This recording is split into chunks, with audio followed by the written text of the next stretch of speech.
You're listening to the Rebel Scum Podcast. You are always scum. Rebel Scum. From odds making to list rankings, we've got you covered. And don't forget to join us on Patreon for early access and exclusive content. Here are your hosts, Brock and James.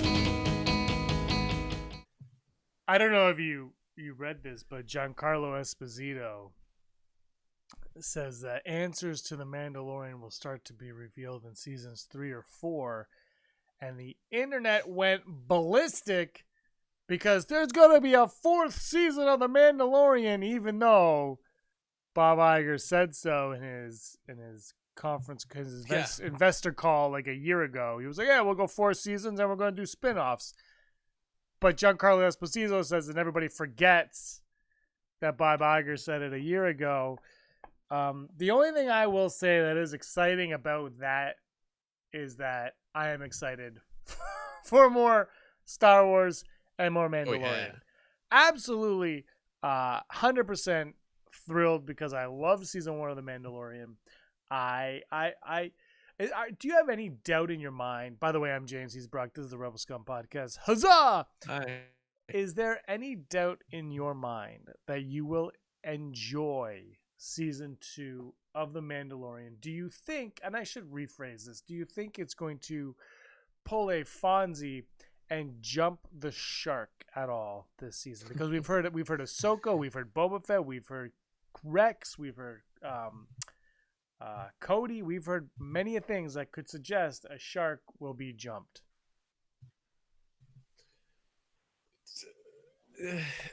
But wasn't Happy Days on the air for a couple of years before they jumped the shark? I believe it was like 7.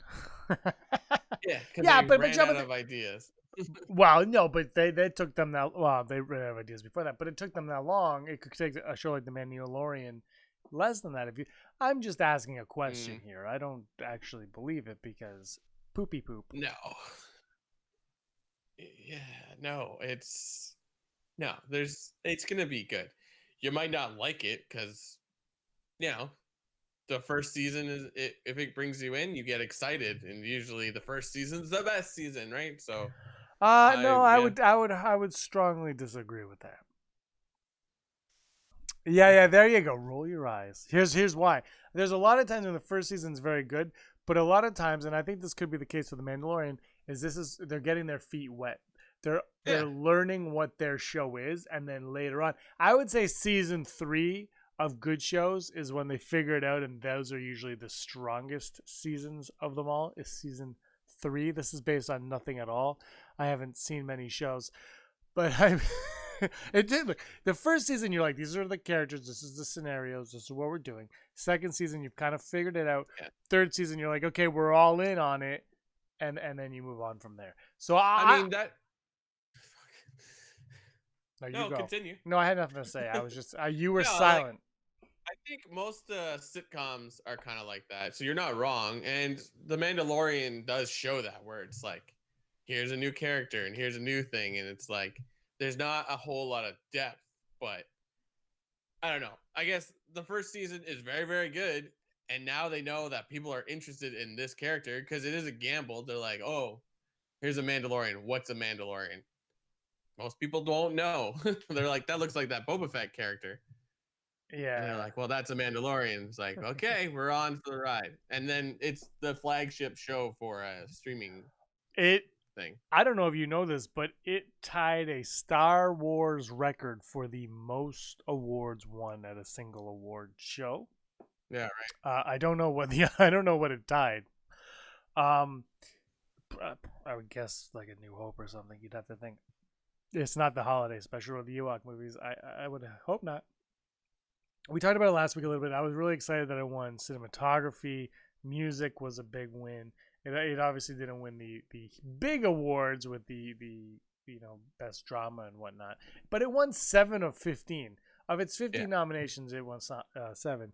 It's no Schitt's Creek. There's not enough Canadians working on The Mandalorian for it to sweep. Do you watch Schitt's Creek at all? Are you a Schitt's Creek fan? I've watched the first 3 seasons or so. But yeah, good for Schitt's Creek, man. I'm a huge Eugene Levy fan. a huge. Who isn't a huge like? Is there anyone watching right now? Let me know. Do you not like Eugene Levy? Everyone likes Eugene Levy. I was so happy when he had a resurgence with American Pie. It was like, yeah.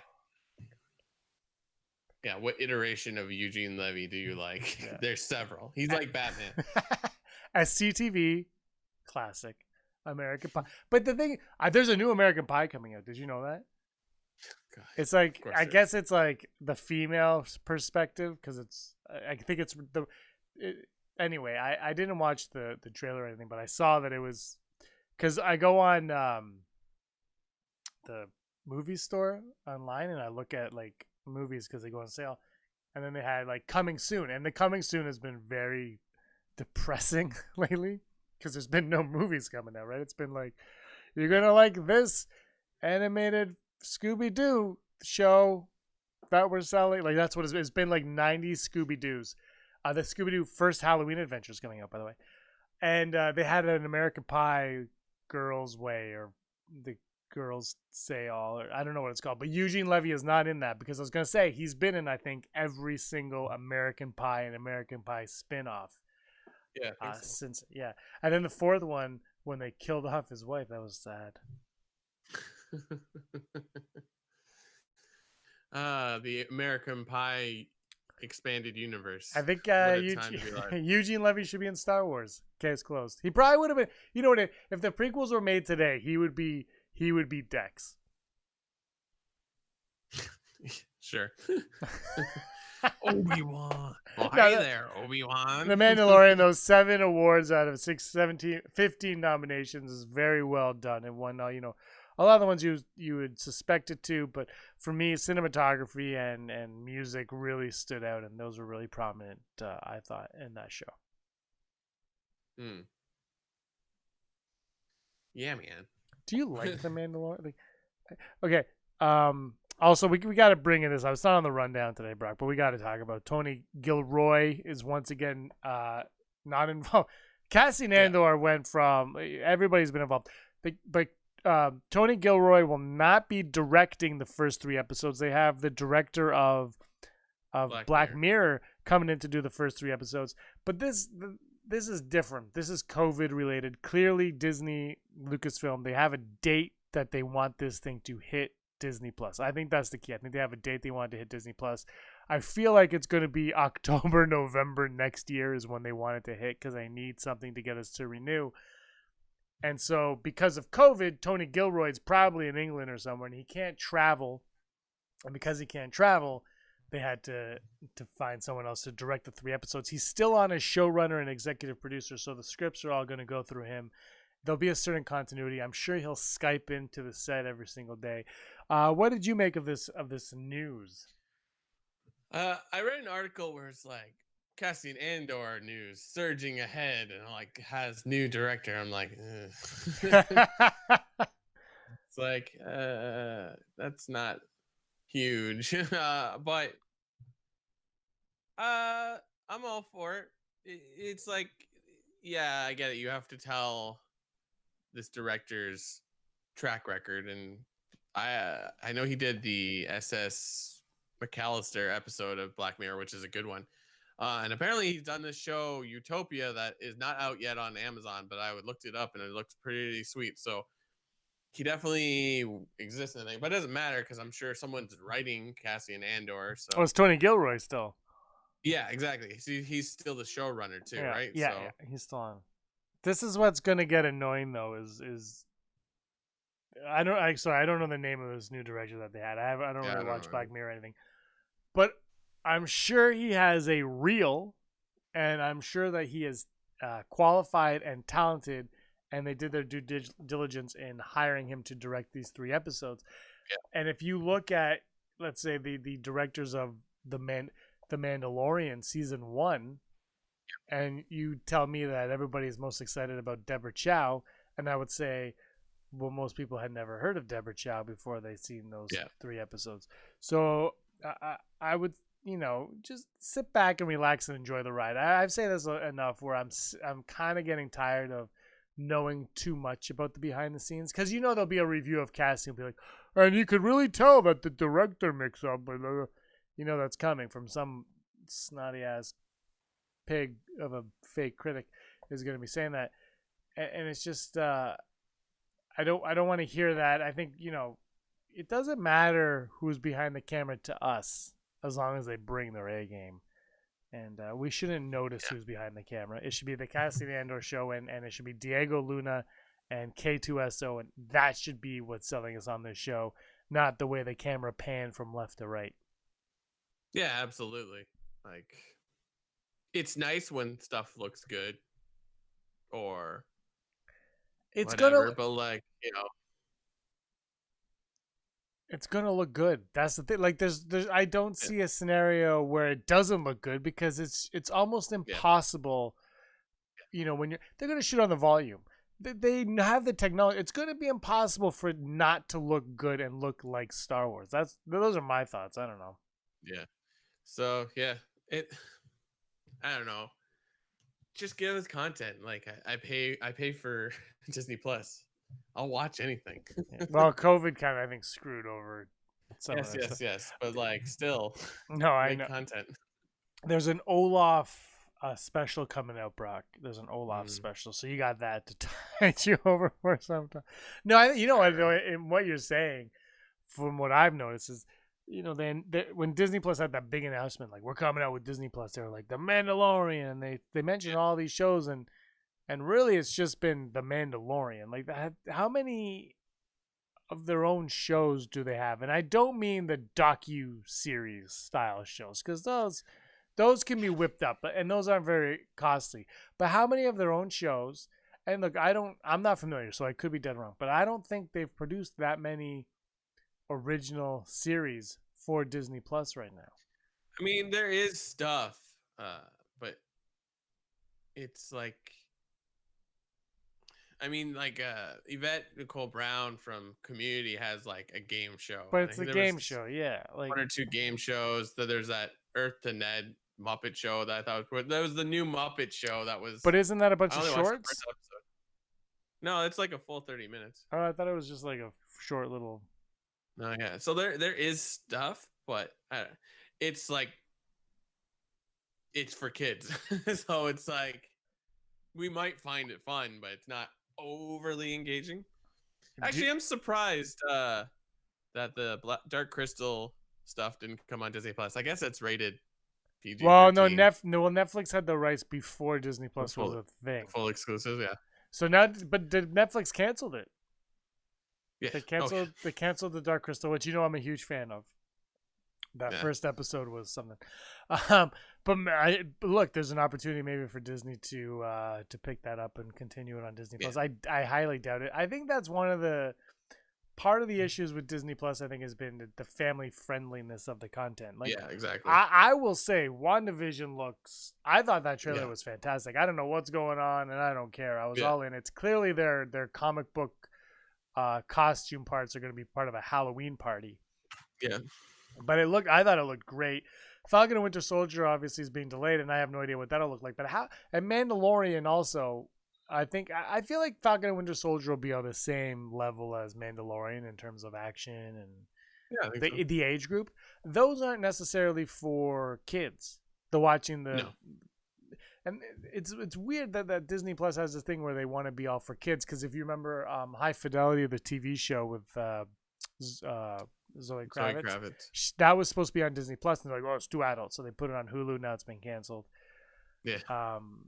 And then Lizzie McGuire, where she's like in her 20s or 30s or whatever, was supposed to come on. They're like, oh, it's too adult, and they never went through with it. Now maybe they're going to go through with it for Hulu, I think it is. Yeah. And it's I don't know. I think they're shooting themselves in the foot with all of these. No, it's not for kids. And now there's that rumor going on where you're going to you can put in a key code to watch more adult content. But the X-Men movies, I don't know. I haven't seen High Fidelity, so I don't know. I love the book and I love the John Cusack movie. Yeah. Huge fan. And so maybe you delve into it. But Mandalorian, I just don't see how you can convince me that X-Men and Mandalorian and Falcon and Winter Soldier are for kids and the family, but something like Lizzie McGuire wouldn't be. I just don't. I think they're shooting themselves in the foot. See, they own Hulu, so it makes sense. But that only works in America, and Hulu is packaged with Disney Plus. So logically in America, it does make sense. You're like, but it doesn't. We don't get Hulu here, so it's. And we're not the only ones, though. That's oh, exactly. No, it's really only America. I'm sure people watch Hulu in other countries, but it's not easy to get. So it's like, I don't know. It's Disney though, right? Like that. It doesn't matter if Disney owns what they own. The logo is on the front when you open the app, so it's like it has to be a certain caliber thing. Like I don't know.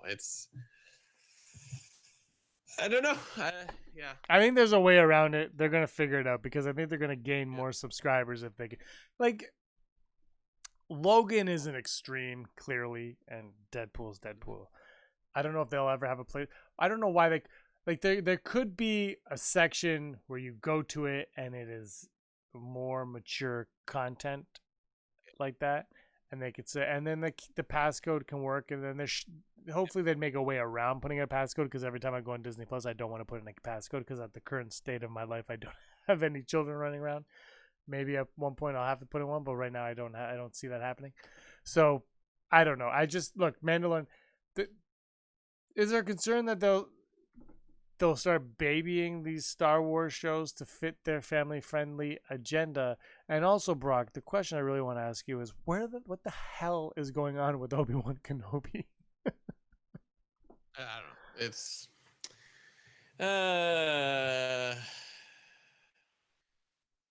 I think you're right. Like it should just be like make a profile on Disney Plus and like your kids can only go in this one, just like Netflix does it, right? And then password protect it. Really, like it doesn't affect people like us because we don't have kids in the house at every single day. But like, I think corporate greed will find a way around it. And I'm not slamming Disney, but it's just like we have all these properties, and we can't show them on Disney Plus because Disney is supposed to be family oriented. But like, we need to compete with Netflix, so we can't stop ourselves. That's something. But I mean, perhaps that solution right now is just Hulu. But I don't know. It could be Hulu, but they have to make Hulu available elsewhere, and then you get into the other problem is then you get into more rights issues because who owns what in what region and blah blah blah blah.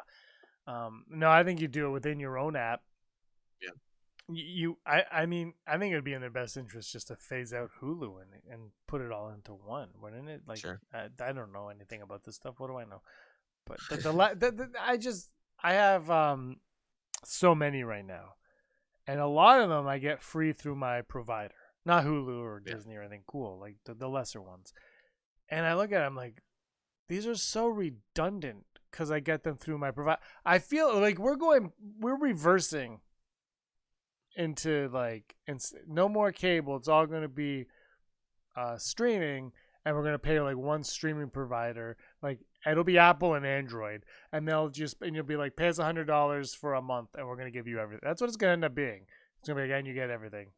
Every app you want, $100 a month. It's going to be Apple and Android. They're going to split it down the middle, just like everything else. There'll be, some weird third-party one that'll pop up as well that nobody will use because they don't trust it. And that's what it's going to be. And we're going to be paying the same we were for cable, with the exception of the fact that we will get to watch things whenever we want. Oh, absolutely. Like I had Stitcher and Spotify, but I canceled Stitcher because Stitcher's just podcasts, and it's a profoundly better podcast platform than Spotify is. But I'm using Spotify for music, and it has all the podcasts on there that I like to listen to on Stitcher. So I can't pay for two things. The only thing that Spotify doesn't do is take the ads out, which is what Stitcher is known for if you have the premium thing. So it's it's frustrating, but it's not, at the end of the day, it's like, I'll listen to a couple ads if it means I only pay for one thing a month. So yeah, no, that's absolutely right. There's too many things going on. We were going through everything, and we have like 19 subscriptions to everything. Yeah. It's ridiculous. My favorite one is Nintendo because it's $25 a year. Yeah. But even then, I'm like, really paying for it. They don't really offer much except for those. I mean, the old games, I guess. But I just paid $900 for Mario 3D All Stars. I just want to play Mario Sunshine. I have Galaxy on my Wii, Yeah. which I still play, and I have 64 on my DS, which is a better version than the one on the Switch.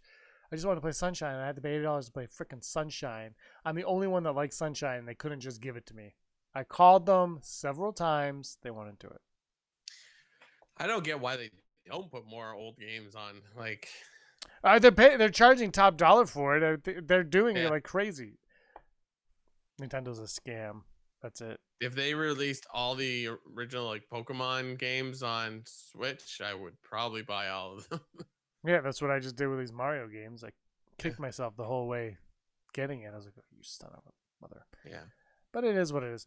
Mandalorian Season 2, I'm very, very excited for it. Cannot wait. I hope we don't get another trailer. I'm confident we will. I feel like maybe not a full 2-minute trailer, but I think we're going to get TV ads are going to start showing up more and more as we get closer to Season 2, because Disney Plus, don't forget, all the yearly subscriptions that subscribed November 11th, November 12th last year, they're all due in a month and a half from now.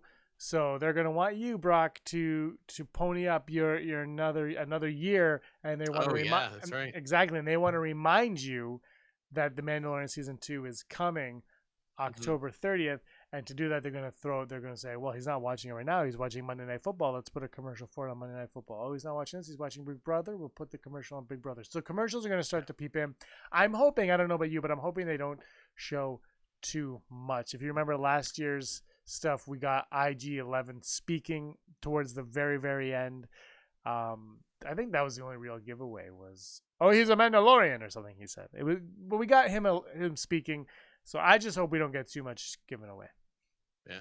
I was just thinking about this week. Why? I know why you have to release trailers on YouTube, but they really missed the opportunity to maybe 12 hours prior to releasing it on YouTube, release it on Disney Plus on the main page, the trailer for Mandalorian. I'll get a thing from Disney Plus Mandalorian Season 2 available in October, but it's the next day, and I'm like, what?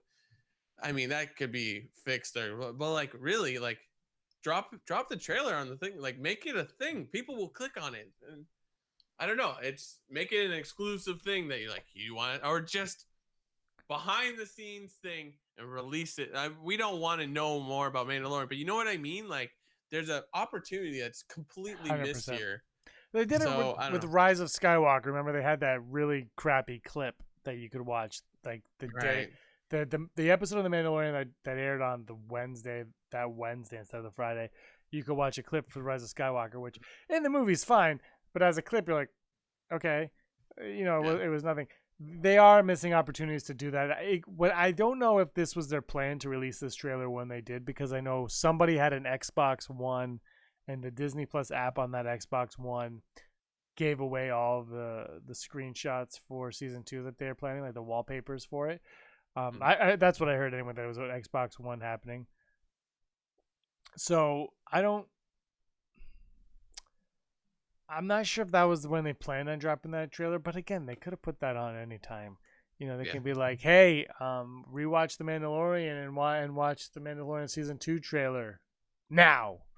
And then you'd go on to the Mandalorian page on Disney Plus, you watch the trailer, and maybe because you're watching the trailer, you're going to watch an episode of The Mandalorian.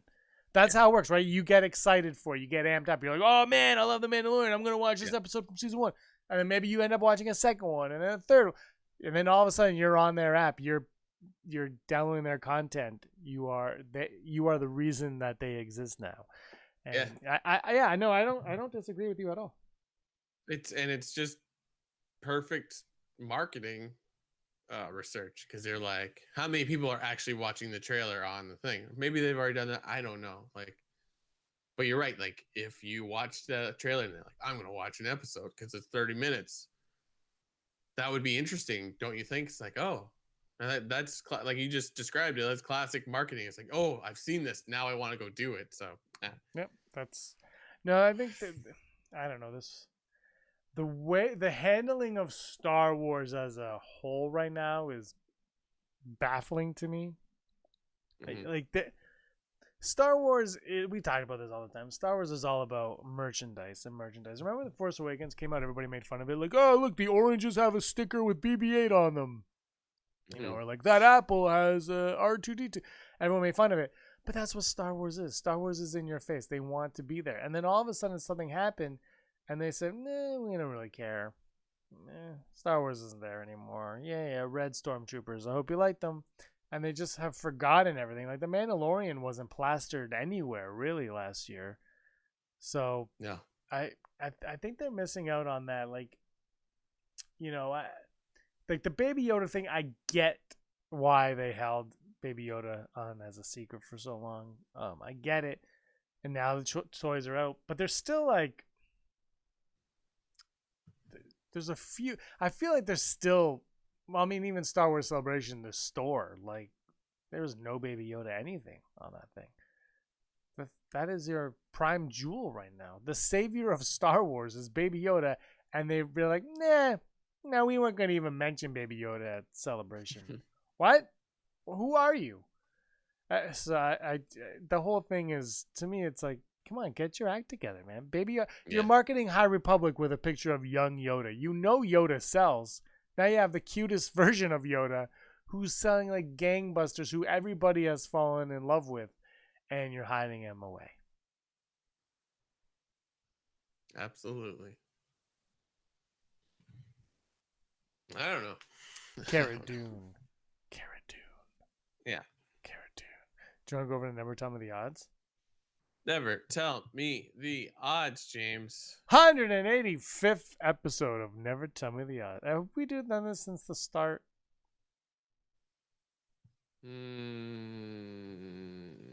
Maybe? I want to say yes. Never tell me the odds of that.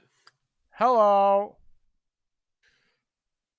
Never Tell Me the Odds, brought to you by our patrons from Patreon who are perfectly pitch perfect. And they are Heidi Feder, executive producer, Barry Brophy, Dennis Allen, Mary Kristen Aton, Jeff Wilson, Phil Stanforth, Sooner Thrawn, Scott D, Josh Price, Matt W, Rez, Frank Perkins, Neil Lowry, D. Raven, Spencer, Gleek Play 1, Automated Joy, Disney, Desi, Charlotte, Kayla Davis, Aaron Quinton, Jericho Kane, Girls with Sabers, and Black Widow has been pushed to May 7th, Lucas. Venom Nerds. Venom Nerds. What are the odds today, James? They are, quite frankly, the greatest odds we have ever come up with in the history of Never Tell Me the Odds. Will Moff Gideon be the series villain through all possible 4 seasons? Will Moff Gideon be our main antagonist? It's hard to say because it's like we only got a little bit of him, right? Mm-hmm. So I wouldn't want a series where it's like, oh, he's the villain for half a series and then we get a new one. That feels like too much like Walking Dead, where it's like by the mid part of the season, it's a new problem after that. And you're like, well, who's the bad guy here? I mean, they could do it and make it still good. So I want him to be the villain throughout. I'm going to say 80%. Here's a question for you. How did it work in Game of Thrones? The villain does kind of change, but it's always basically the Lannisters. There's other villains, but the main villain tends to stay throughout the whole series. I'm just asking because Jon Favreau said that he was taking a lot from Game of Thrones. So I'm hoping that it remains Moff Gideon. I'm gonna go 73%. Nice. 73, because I'm hoping it remains Moff Gideon, and I mean, who knows? We'll probably get something in this season. I'll be like, I don't know, I want him dead. I want a new guy in, or this new woman in, this new evil dark lord. Next odd, the odds of Mando's backstory will reveal a massive plot twist this season. When we learn something, you'll be like, oh my gosh, he's a clone of Boba Fett. I would think so, because like the first season was kind of like that. It's like you had this recurring vision, and you're like, by the last episode, you're like, oh, that's what it means. I don't know if it's like really that like wow, but like it does explain the character a lot to you by the last episode. So I'm gonna go, 99%. Yeah, why wouldn't you? I'm going to go the opposite. I'm going to go 35. Wow. I think we'll get some plot twists, but I don't think they'll come from the past. Now that I said that, we got to check the tape on October 30th and be like, first episode right away, James, you were wrong. You know that's going to be the case. The final out today, the odds Mando Season 2 will find the planet of Yodas, the Yoda species planet. Will we get there in Season 2? I don't know if we'll get there. Perhaps the last episode was like, and we're going to go to this planet. I feel like that's what it would be. And the whole season's just going to be about getting to that or finding somewhat of the origin. Or just not even a matter of like, he needs to know what Baby Yoda is. He just wants to bring Baby Yoda home, wherever that may be. Andrew thinks that his name's going to be, that the species will be called Zoknarf, which is Frank Oz backwards. Zoknarf. That's not bad. I know, right? It would be great. I hated it right away, but like, yes, same with me. And then when it works. I know, then I'm like, son of a gun. I hate you, Andrew Fantasia. I'm gonna go 20%. Screw it. I don't want to get there. I hope we never get there. I hope we never learn the species name. I hope it is what it is. I hope Baby Yoda just becomes its own thing, its own person, and that's it. I don't care if we get to that planet. The show proved to us in season 1 that it didn't need to even talk about where that thing came from at all for us to care about it or want to know anything. And I was never like, where did it come from? Never once did I question where it came from. I always was like, Werner Herzog, where's the baby? I would like to see the baby. That was me every single time I started watching The Mandalorian. It's like, where the hell is he? That part in the trailer where he shuts the egg. They know what they're doing over there. They get absolutely. It. They know it. Anyway, I'm going low on that one. Anything else you want to contribute to? Never tell me the odds. Oh, gosh. I was going to say something. No, what was it? Andrew's supposed naming of the planet that Yoda's from. That's a ripoff of the movie Zardoz. That sounds right to me. Andrew Fantasia is a thief. Here's our Bible. It used to say Wizard of Oz. Zardoz. Amazing. All right, you ready for the news? You know it. Holla news, da da da da da. Holla news, da da da da da. Holla news, da da da da da. Now I am going to turn my mic off. Holla news, the news you need to know right now. Well, we were talking about The Mandalorian, but there's some more Mando info you're going to want to know. Disney and Lucasfilm announced this week that Mando Mondays, an all-new global consumer products, games, and publishing program kicking off in October 26th that will debut goods inspired by the show. Once it releases episodes of The Mandalorian on Disney Plus, you can run over to mandomondays.com each Monday to see what new toys, collectibles, apparel, books, comics, digital content, and more will be unveiled. Mando Mondays will run for 9 weeks, culminating on December 21, and I do believe some of that merchandise has already been revealed with the Mandalorian Black Series, and there's a bunch of stuff. There's even some kind of like Polaroid camera that takes pictures with a watermark of Baby Yoda in it. It was sort of vague on how exactly it worked, but it's out there. If you're a Han Solo, a Star Wars story fan, you'll be glad to know that composer John Powell has announced this week on his Instagram they will be releasing Solo, a Star Wars story, the deluxe edition, soundtrack, which will feature over 2 hours of his original score from the Ron Howard film. And it apparently will have everything you've heard and a few things that we haven't been put in the movie, and then there's a whole bunch of extra stuff. So if you're a music person, check this out. And you know what? It's been a light week. This has been your Hollow News. My mic was still off. Now it's on. Top 5. Top 5. What's the top 5 today? I actually forgot. We're going to have to make this up as we go. It's top 5 Star Wars sequel trilogy duels. That's Hello. what it says on the paper. That's not going to be easy, is it? I think I have 4. Hold on. Sequel trilogy duels. Yeah. Who the hell fought in the Duels. sequel trilogy? Oh, I know.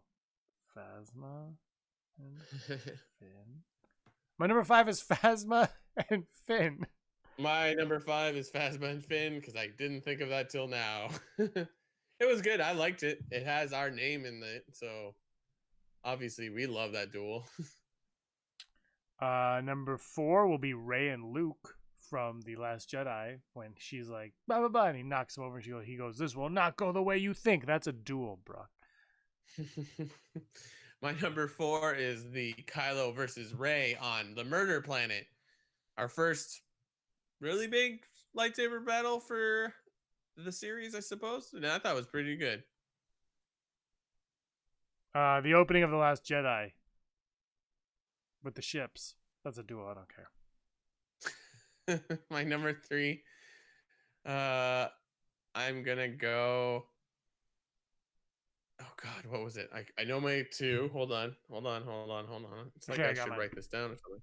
I'm gonna go Luke versus Kylo on Crate. Beautiful. There's not a ton of lightsaber battle in that, but it's still a cool scene. Ooh, I should have made that my number 3 instead of the opening. Yeah. But I didn't. Number 2, Kylo and Rey versus VP Palpatine, because that ended the saga.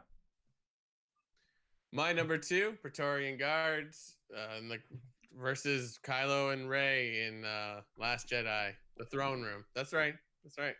That's my number 1. That's right. Screw it. It's the best part of No, I know it's your number 1. It's the best part of any movie in the sequel trilogy. Yeah.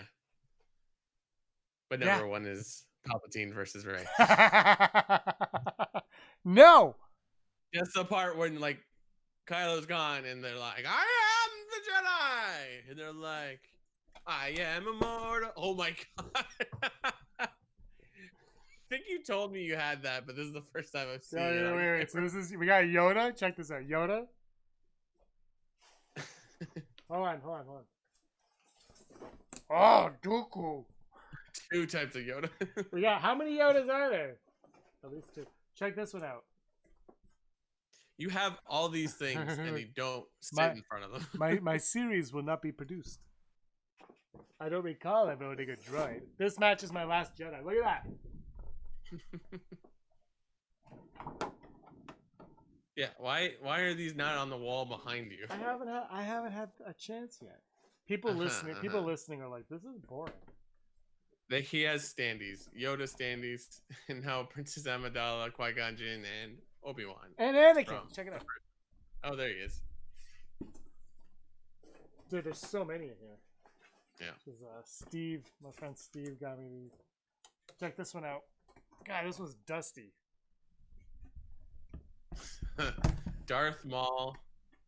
What is it? Looks like you're gonna rip it.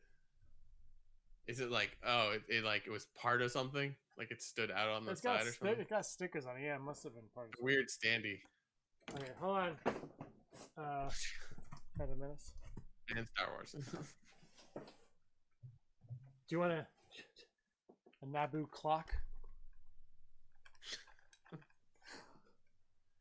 This is exciting stuff. People are losing their... Check this out. This is the boarding pass to the Millennium Falcon. Oh, for like Disney Plus or Disney Galaxy's Edge? For like you're a kid in the 80s. That's not that. Oh my God! Let me see that. I've seen those. I want that. It's a piggy bank. Oh, man. That's a collector's item for sure. This was Ewok 1983, $10. I guess at a thrift store. That's a year older than me. Anyway, there's that. There's some magnets. Jar Jar Binks, Nice. Amidala, Maul. Anyway, there's some goodies in here we'll go through another day. That was top 5. Let us know what your top 5 duels of the sequel trilogy are. There's actually, I think it gets a lot of flack for not having great duels. It's time some people are like, nothing happens. And I was like, doing this, I'm like, no, things happen. You just have to pay more attention to them because they're not in your face. They're not as extravagant as the prequel trilogy, but they're not as lackadaisical as the original trilogy. Yeah. Absolutely. Right. 185 episodes. This has been a thrill. Thanks, Brock. It's been fun. You're welcome. Anything else you want to say?